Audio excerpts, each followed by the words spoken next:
realize now how quickly they grow up and they're gone.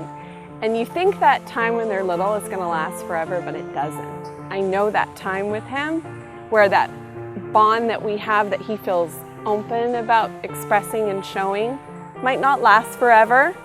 So I really treasure the time that we have now. Well, being a single mom trying to raise a boy in Christ is really a challenge. And I found that at Mount Hermon, the counselors have been phenomenal. It's no stretch to say that the male counselors have changed my son's life, and by proxy changed my life. It's like this living, breathing hand of Christ has just reached out and pulled us in, and so we've been here 8 times, and we're going to keep coming back. Well, besides the connecting on a one-on-one basis, you get to share your faith with them and let them understand that it's not just you in their life, but there's a higher power that they really need to connect with on their own. And as they go on to life, they will connect on their own without their parent there.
She has work and we can't talk any time. When you get to do the activities like today, we could talk like the whole entire day.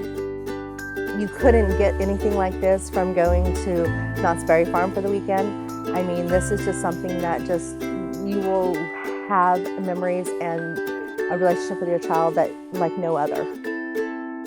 That's all about fun, just doing things because they're with your mom.